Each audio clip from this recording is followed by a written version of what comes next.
Se reanuda la sesión con 45 diputados y diputadas presentes.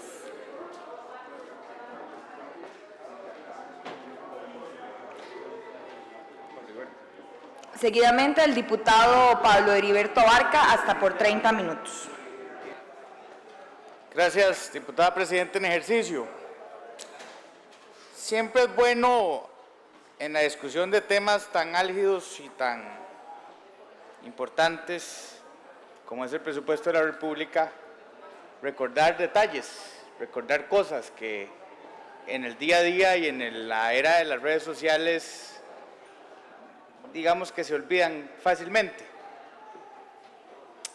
En el último gobierno social cristiano las finanzas públicas estaban en verde, había dinero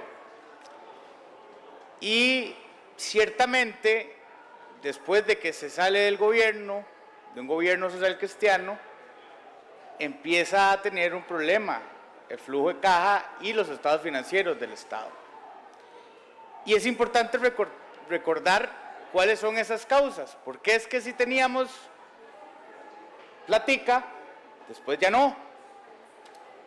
Y bueno, sí, digamos que esos recordatorios son muy importantes.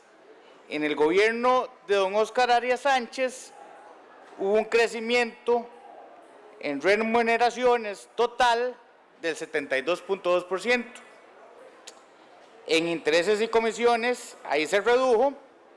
En transferencias corrientes, un aumento del 143%, una diferencia del 104% con respecto al IPC. Bueno, el plan escudo, estábamos en una crisis mundial, uno podía entender un poco, digamos, que se tomaran decisiones de este tipo, que yo hubiera preferido, lo digo con todo el respeto del caso, que hubiese sido en gasto temporal, no en gasto corriente, y hubiera preferido que no fueran plazas nombradas en propiedad, sino temporales, o bien inversión en infraestructura. Pero bueno, ya pasó, pero es importante recordar eso, porque si entonces aquí nos paramos a criticar, tenemos que hacerlo con todo el lapso posible del ciclo económico, ¿verdad? Y bueno, eso fue así en resumen. Después, en la administración de Laura Chinchilla, también hay un aumento en remuneraciones del 62%. Seguro todavía seguía la crisis mundial y, digamos, aquí ocupábamos aumentar de manera permanente el gasto corriente. Y en transferencias corrientes también hubo un aumento del 79.9%, un 80%. Y nada más recuerdo que el IPC en esos 4 años fue del 18.8 en promedio. Es decir, vean que esas diferencias son gigantescas con respecto a la realidad que vive el país en cuanto al poder adquisitivo de todos los costarricenses. En el gobierno de Solís Rivera siguió creciendo el gasto. Entonces nunca va a alcanzar, señores, es imposible si no se toman medidas para restringir y para poder volver a las condiciones en las que estábamos. Remuneraciones creció un 35.2%, transferencias corrientes 43% y el IPC era del 7.7%. De ahí, digamos que no hay plata que alcance, ni hay orden, ni hay medidas de contención en los tres. Hablarlo completo. Y digamos, si uno revisa específicamente los crecimientos de los presupuestos, uno ve una rayita ahí que va disparada. Bueno, sí, yo debo decir que no se tomaron las medidas de corrección.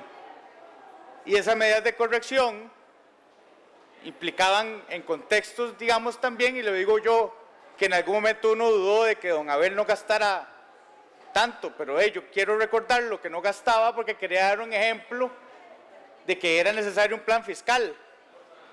Y hubo una lucha tremenda para que el plan fiscal, que era bastante más completo y era bastante para arreglar esto definitivamente, pasara un ejemplo del Ejecutivo de cómo poder administrar las finanzas públicas de manera tal que la gente entendiera que había que sacrificarnos todos.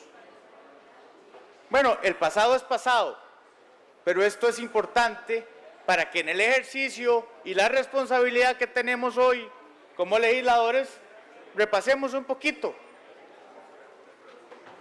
Por este aumento en remuneraciones permanente y por este crecimiento de la deuda, dentro de 30 años, por ejemplo, las pensiones van a colapsar, porque va a haber una pared donde toda esa gente se empiece a pensionar y el crecimiento y la sostenibilidad del sistema va a ser básicamente por ahí de un 9% del PIB anual. Sí, estamos hablando de política a largo plazo. No vengo aquí a hablar del presupuesto del año que viene, pero vengo a hablar de las consecuencias de no tomar acciones.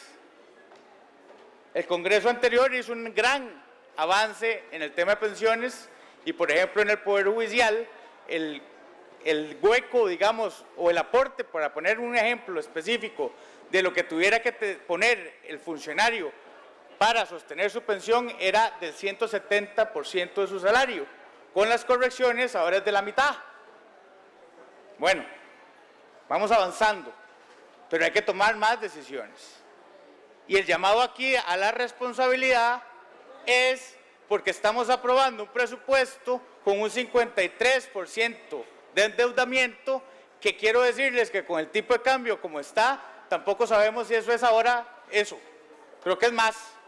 Y cada vez que aumente va a ser más por el cálculo de la deuda.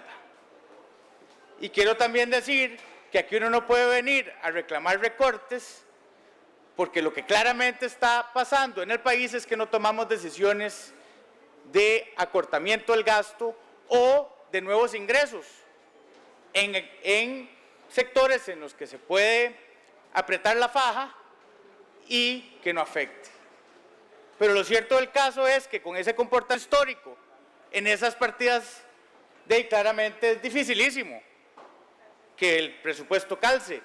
Y es demasiado aventurado, y lo digo con todas las palabras, como diputado, aquí aprobar un presupuesto en el que no sabemos verdaderamente cuánto es el nivel de endeudamiento necesario, que cada vez va a ser más.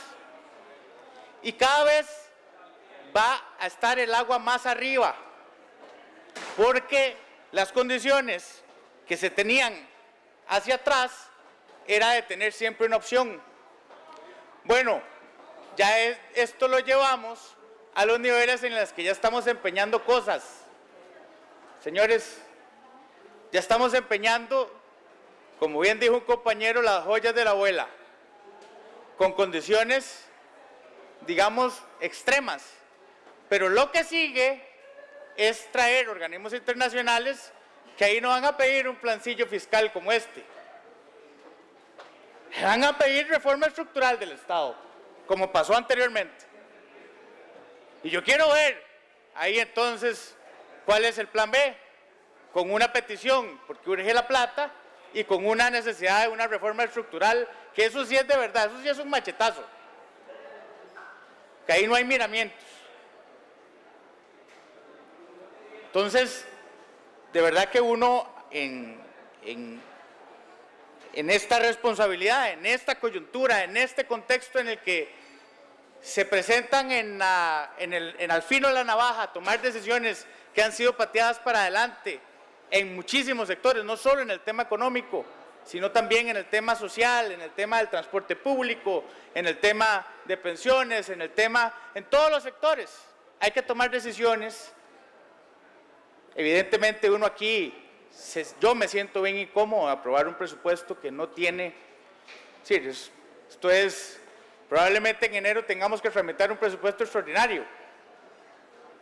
Entonces, no sé para qué tanto esfuerzo y para qué tantas horas, si al final esto es una autorización que está ahí en el aire. Yo creo que es necesario que tomemos y abordemos este tema con una responsabilidad contundente de que podamos corregir estas cosas. Yo no estoy aquí enojando por 10.000 millones o 5.000. Yo estoy hablando de la generalidad, del problema que tenemos de que hay gente que tiene plata guardada en las cuentas bancarias y se gana, por poner un ejemplo, 6%, y resulta que el Estado está pagando o va a pagar a más del 9%. Que no sacamos esa plata, nos endeudamos menos y entonces digamos como que no cansa la cosa. Y ese tipo de decisiones en las que tenemos que verdaderamente estar discutiendo aquí. No recortes específicos.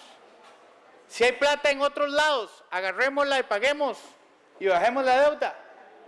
Hagamos programas de movilidad laboral para no maltratar a nadie, simplemente tomar decisiones y que haya opciones. Sí, pero tiene que haber una iniciativa del Poder Ejecutivo, como la hizo don Abel, como la hizo el Partido Unidad Social Cristiana, dando el ejemplo. No es solo venir aquí a decir, ocupo que los costarricenses hagan un cheque más, nada más, o que le aumenten al cheque mensual. Eso es facilísimo. O también decir, no le pidan nada más a los costarricenses porque ya, no, sí, pero ahí tengo una opción. Dígame cuál es el plan B para salir de este tema. Yo no he votado las mociones para abrir el plenario en comisión porque considero que esos recortes no están en discusión por el comportamiento histórico de los presupuestos, por los superávits que tienen esas instituciones, por los reacomodos o los porcentajes que se sugirieron a través de mociones en este presupuesto que hacen una innovación como instrumento, digamos, de medición. Eso está muy bien y yo creo que abrir aquí una discusión eterna para después al final llegar y votar, porque de todas maneras hay que votarlo, me parece que es irrelevante. En fin, señores, no quiero abusarme del tiempo y me reservaré por aquello de que haya que contestar algo, pero me parece que este ejercicio, el ejercicio de presupuestación, tiene que tener evolución. Ya no es una cosa que nos mande el Ejecutivo y que haya que aprobar en automático para defender sectores que históricamente han recibido un cheque a través de endeudamiento. Porque claramente, y como lo he dicho, ya no hay de dónde coger y ya no hay plata. Y cada vez que pasa sale más caro conseguir dinero. Corregir eso, hay varias maneras, es como en una familia. O se vende un carro, o se vende una propiedad, se gasta menos, traslado a los niños a una escuela menos cara. Es decir, hay que tomar decisiones, no es en automático. Y la coyuntura en la que está el país también, y lo digo con todas las palabras, no son los dos extremos. No es más impuestos o un paquete fiscal ahí en automático, ni tampoco es nada. Hay que tomar decisiones de largo plazo, porque ya hemos notado que en los últimos 3 gobiernos no se han tomado las decisiones correctas y por eso estamos en las condiciones que estamos. Señor presidente, en ejercicio me reservo el tiempo. Gracias.